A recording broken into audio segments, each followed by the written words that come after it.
And today I'm joined by Ben Kench. And Ben and I have known each other for many, many years. We lost contact, and recently at the business show, we bumped into each other again. I said, "Oh, we've got to continue our conversation."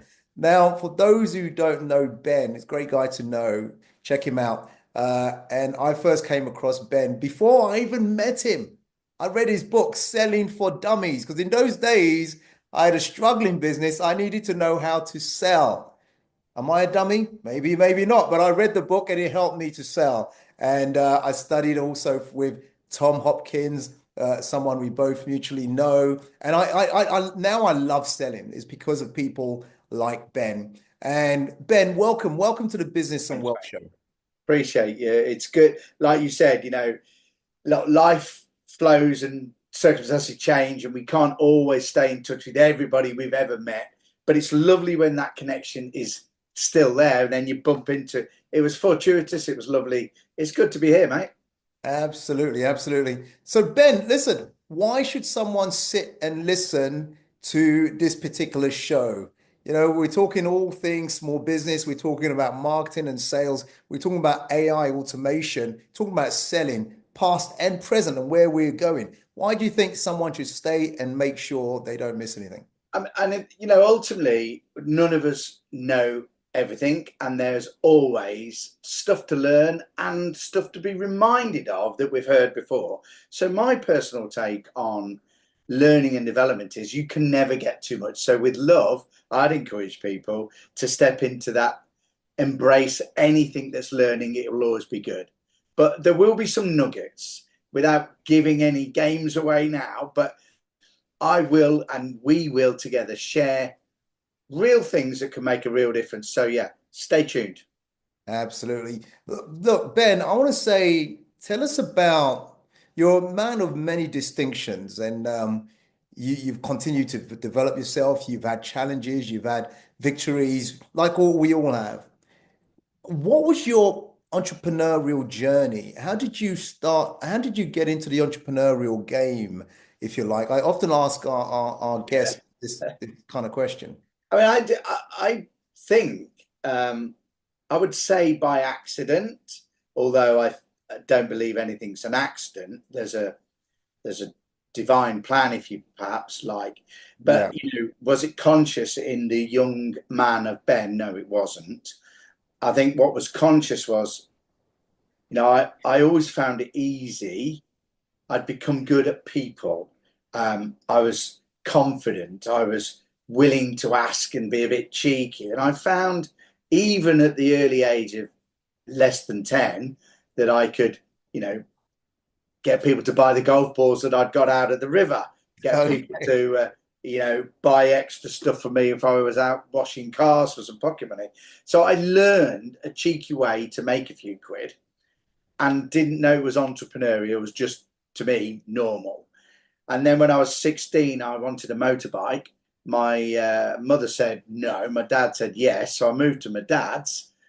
But he said, okay, son, but you got to get a job. So I'm like, well, okay.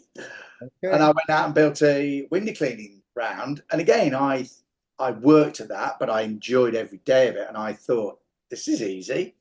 And I guess looking back when I was 17, 18, 19, that was my first business. I subsequently sold that when I was 21, 20, 21. And I'm that was the young man. It was just like, isn't this what everyone does? Yeah, but clearly not. So, but like you said, age of 10, whatever you could, however you make money, you make it. No one had to teach you how to get the golf balls out, knowing that there's a demand of people who actually will pay a discounted price for these fetched golf balls. Fantastic.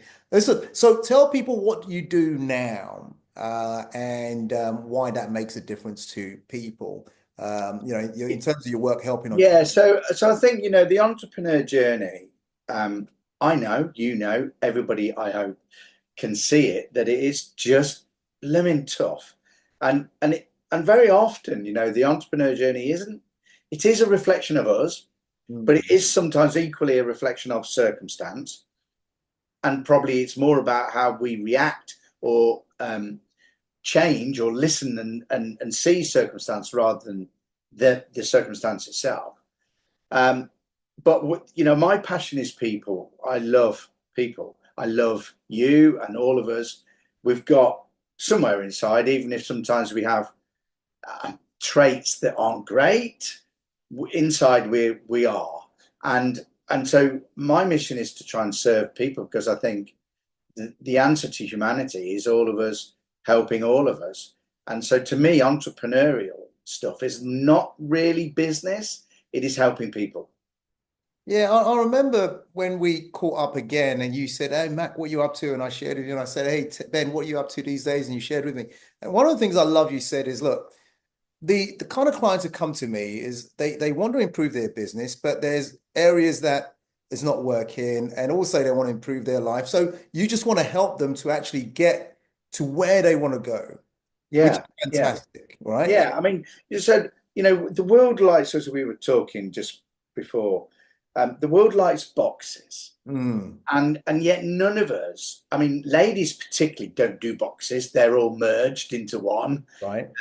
Blokes tend to have boxed thinking, but in truth, nothing in life is separate. Everything's one. Yeah. So, the person in the business in 1 month might have a challenge learning technology because they've never really been techie. Another month, they might have a challenge with something that is very much people related, which is relationships or conflict or misunderstandings of language. And yet another month, they may have a challenge with time management, not getting all the tasks in, overwhelm, and stress. And so there'll always be common threads, and all of us experience all of them. And because I've been around a while now, I'm over 21, and I've sort of touched all these boxes, but with love, I can probably oversight and say, well, try that there and try that there, and it seems to work. Well, yeah, you can you from your own life experiences and from what you see and from not being attached to their business, you can give them real good advice to move them on, which is fantastic. Tell us about selling. Yeah, Sales. You've been in sales, well, I was going to say all your life, but the majority of yeah, your I life, have, yeah, yeah. right? So You wrote the book, Sales for I Selling for did write Dummies, the book. right? Yes. So let's talk Um, about selling and why selling and marketing is so important to business. Yeah, go ahead. woohoo! There you go. There's the book. That's the book I bought, Selling for Dummies. When I started so my yeah, first company. Yeah. I guess the first thing, Mac, is you and I we have seen, experienced, and felt what none of us like under the umbrella of selling. Hmm. Okay, so if you wind the clock back, I don't know, only 50, 60 years, but certainly prior to that, there was an opportunity for a salesperson to mislead Right. and to sell. And we all know of many terrible instances of where people have been lied to, conned, ripped off. Now, the advent of technology and the internet, and it's all a very recent history of mankind, but it's made us now able to find out truths, and that's good because it's helping. It's much harder to lie to people now because you can just do a search and see if it's true. But nonetheless, the tainted image of salespeople and selling is still there. It still has an energy of push, and none of us like pushy sales. No. And sadly, some of them, especially in the larger corporates, and I hate to say, but especially some of the Americanisms, they're still very pushy and direct. Hmm. Certainly, we don't like it as humans, and we don't like it in England. And so we've shied away from selling. However, if you are poorly and I have a possible cure for your health, if I don't persuade a little bit, I'm not serving you. Right. You could be even more poorly or die, and I've got a cure. Come on. I've got a responsibility here to try and get you to be well. And so, because of that mix, I personally know that I will persuade when it's absolutely right, and I will do all the loving and sharing to help somebody if they need it. Right. But I think selling has to be completely with integrity, and it only should happen if it really is good for both, not just good for the salesman and the commission. And one of my mottos is, I'm a big man for quotes, but just because you can doesn't mean you should. Absolutely. You're absolutely right there. Yeah. When it comes to selling, yeah, for many years I struggled until I figured it out. Now I enjoyed selling. And one of the key distinctions that one of my many teachers gave me different things, but one of the ones that stick out was change. If you have a negative connotation with the word sales or selling, maybe reframe it. And so the reframe for me became help. Correct. I'm going to help. Just like same as you're saying, if I have something, if I have advice, if I have a tool, if I have a resource, if I have a product, if I have a program, if I have whatever it is, and that person, I can see they are suffering and they're going the wrong way and they are challenged, and I don't share that with them, now I'm being what? Selfish. I'm being selfish because I Yeah. don't want to talk about it or whatever. So I wholeheartedly agree with what you're saying there. Why do then, what is what makes a great salesperson? Now we don't want pushy salespeople. We don't like to be pushed into sales anyway. It's not ethical. It's not morally right, I don't believe. But what makes a good salesperson who's actually providing that service, who's actually wanting to help, versus not so good salesperson, if I can put it that way? Yeah.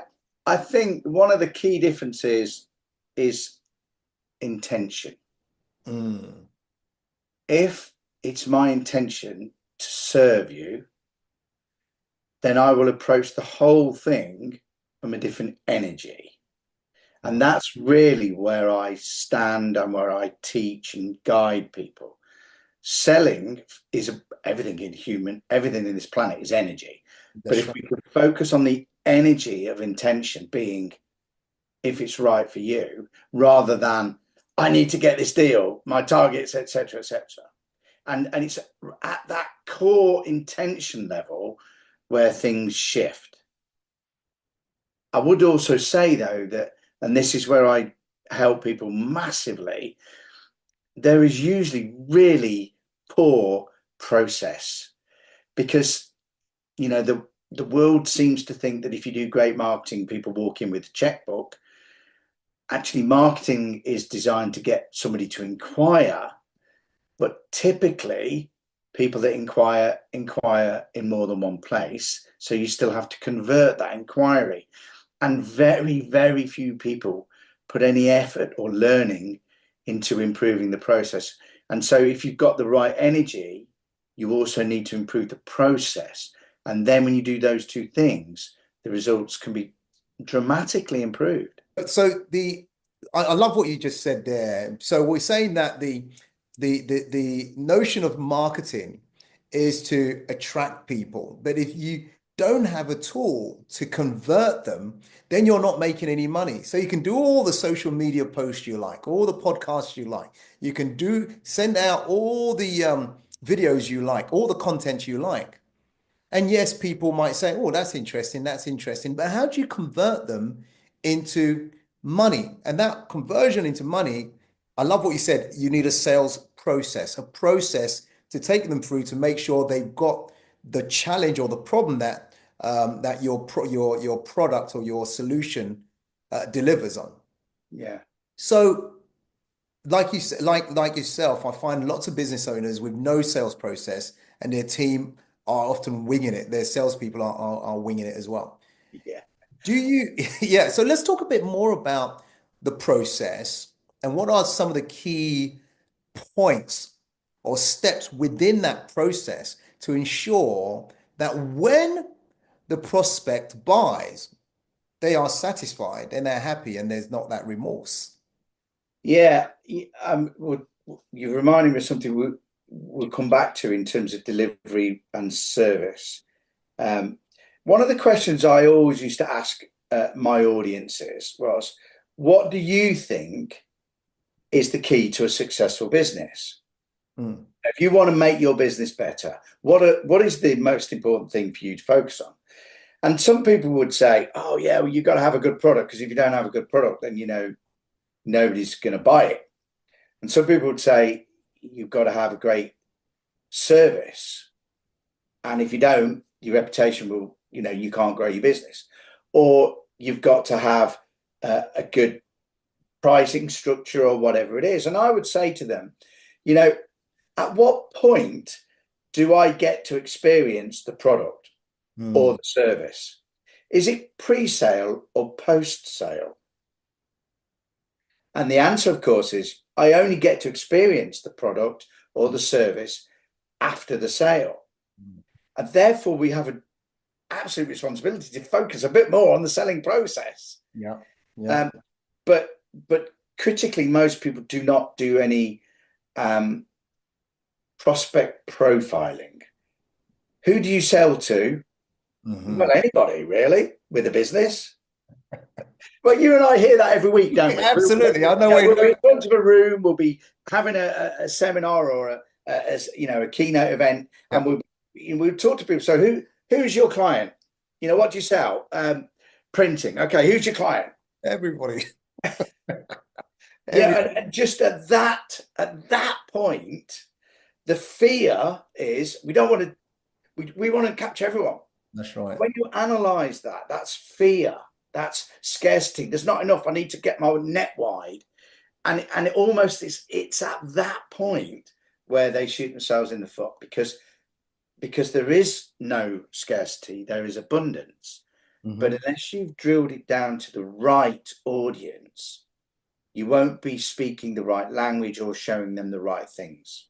Right, right. Absolutely. So you need to know who you're speaking to, and Yeah, then you can deliver. So your background would have been in face-to-face selling, because in the old days, you're a man of a certain age like myself, where we had no Instagram, we had no Facebook, I remember I remember the yellow pages and putting an ad in the yellow pages and waiting.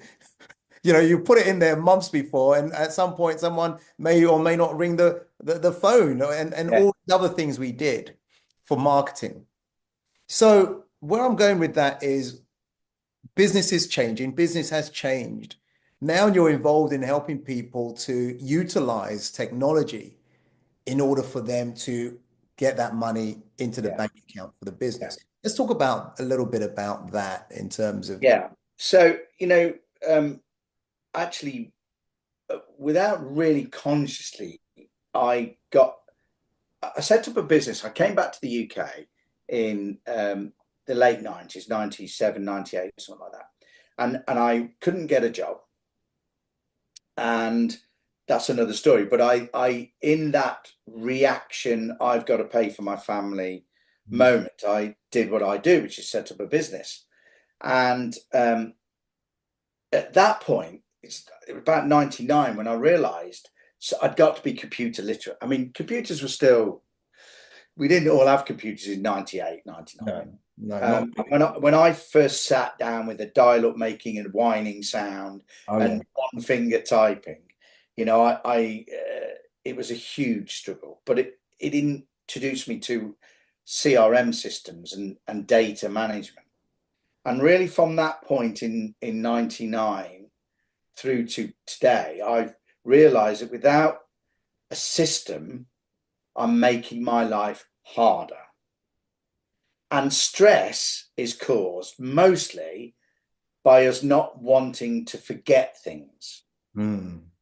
And yet there are systems, if we drive them properly, that either could just remind us or could actually do it for us. And so I'm a passionate man about helping embrace technology, but not because I love technology, because I love people. Right. I see people who are stressed, overwhelmed, not making enough money. Mm. And I can drill that down and say, well, let me help you use your time better, and then you will make enough money. Right, right, right. And so that's in terms of databases, CRM, artificial intelligence. Let's talk about how Yeah, that comes into play to help your clients to one, make enough money, and three, and the other thing is the fact is you're asking them to put these systems in place. You're helping them to do that so they can have more time as well. Yes, yeah, and it is. So first and foremost, my value system isn't money. My Mm, value system is I recognise we have to get by in this system whilst it lasts. yeah, But my value system is health health. and family. And I know that without health, it doesn't matter how much money you've got, and it Yeah. doesn't matter how much blooming money and accolades you've got if nobody wants to talk to you. Yep. So I think we need to work at alignment of value systems. But if I've got a person that would like help to not break, then I can look into where they're currently spending their time. And I tell you what I see, Mac, almost all of us do repetitive tasks, Mm. don't automate. And with love and a hug, we can automate and use current technology so that ultimately that repetitive task is still done. The customer or prospect still gets the email you promised them, that uh, outline from the last meeting, you've managed to send them the notes. There are people that you spoke to last March, you haven't emailed since, they're not ready yet, you forgot about them, and yet there's money in that pipeline.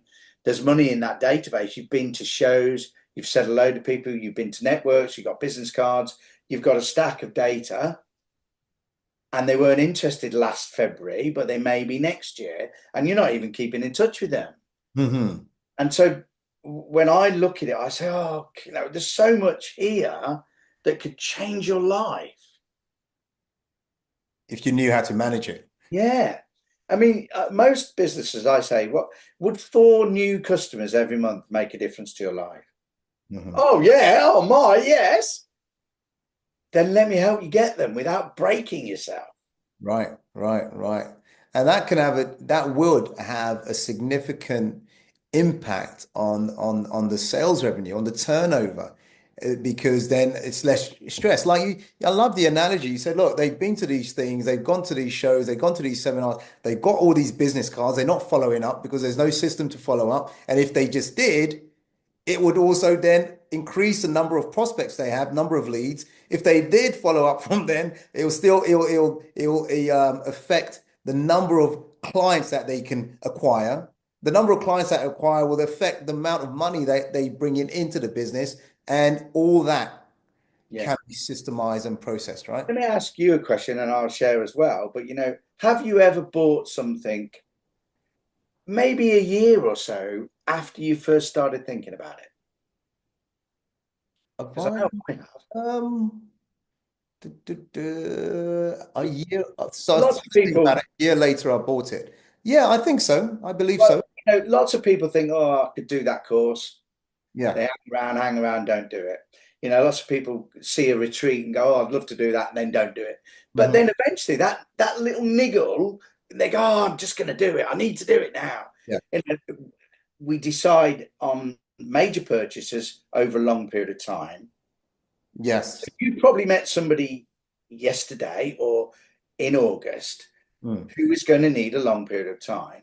Yeah. Right. Yes. And you don't have a process that keeps talking to them and helping them and sharing ideas over that long period of time. So Yeah. we've got this crazy awareness that people take a long time and an awareness that I'm not communicating over a long time. Imagine if you put those two together Mhm. and everyone that you'd met previously that just needed a bit more time, a bit more help and get to know you better, you had a system that was helping them get to know you better. Perfect. Perfect. When I studied marketing and sales many years ago, what you just said there summed it up right because it said that, when you make your offer, not everybody's ready to buy. You'd be lucky if you get 3% or 5% or 10% who say, yes, here's my money, I need it now. What Yeah. happens to that 90%, that 95%? And what you're saying, they need to go into some kind of nurturing sequence, something that you are a process where you are still reminding them, I'm here whenever you need it. Hey, by the way, this is valuable to you. Hey, you might find this information useful. And at some point, then they'll be ready to buy, but maybe not in your time. So I love that. Why do you think some people still, up to present day, still don't have a CRM system or a database management system to keep talking? I'm talking with small business owners specifically, keep Yeah. talking, engaging with their prospects. So to answer that, let me show you what we do see a lot of the times. We'll see a business that gets busy, Hmm. and then they'll really get busy, and then oh, I need somebody to help me. Right. And what we've got is this old thinking of I need a person to help me. So, for example, I should be all over social media. I don't like shoulds. That's a classic one. But I should be all over social media. I can't do it. I'll hire someone, £400 a month, but I've got to be on social media. Or I'm getting very busy in the office. I need a secretary, a VA. I've got to have somebody to help me. And yet we now have a technology that could be the person. Right. And that's uncomfortable because none of us like change. We're familiar with people. We're not familiar with machines. And yet a person will go off sick. A person will quite tell you the truth sometimes. A person will make mistakes and they will cost you a lot of money every month. Hmm. Systems will make mistakes at the beginning, but we correct them. Systems will cost you quite a lot of money at the beginning, but then they're there. There's no further cost. And it's time to wake up really, Matt, because I don't know, even if you paid someone part-time wages, you'd be probably paying them, 500 or 600 a month. And actually for that, you could almost cover all of your admin or social media tasks with the new technologies that are out there. So yes, I think it's fear of change, and I think it's the I don't know it. Well, but that's the world we live in. You don't need to know it. I don't know it. I do like Henry Ford did. I find the best person Yeah. who knows it. There you go. There you go. I love that. Fantastic. And as you're speaking there, I remember that something that's been, it's branded in my head. I always think about this is this. Anyone listening to this show, and it's specifically called the Business and Wealth Show, the Business and Wealth Show, not just building a business for income, but building a business for wealth in the long term. And Yeah, wealth in your language, my language is your health, your wellness, your family, and including money. Money is important as well. Now, reason why I say that, the number one key to wealth is leverage. Leverage people, yeah, leverage finance, leverage resources. And what Ben is saying is leverage systems. yeah. And this is Leverage. where he comes in. So you and I are in the world of we're speakers, we educate, and we have product. Yeah.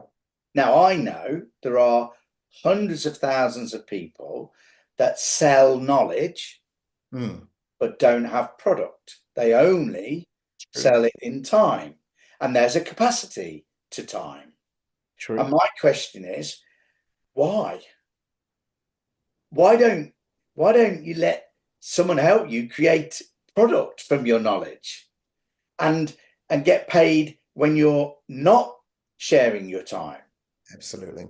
I mean, just a simple thin end of the wedge, just one little step could change a lot of things. And that's why people need to speak to you. So before we start wrapping up here, I want to say, listen, you're listening to Ben Kench, Mac Attram here, the business coach, and listen to what Ben is saying. We've got to leverage these systems and processes, automate where we can, so that sales can come in, whether you're awake, whether you're asleep or not. Now, if you love this show, remember to like, share, make some comments here. What are you getting out of this? And I'm going to go back to Ben. Ben, before we wrap up, how do people get hold of you?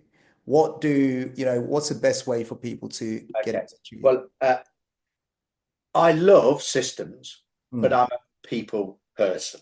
Now, that's a little bit of a dichotomy, I guess. But the truth is, please do email me. Ben K at yourbusinessmarketingteam.com. I'll say that again, Ben K at yourbusinessmarketingteam.com, because it says on the tin what we do for people.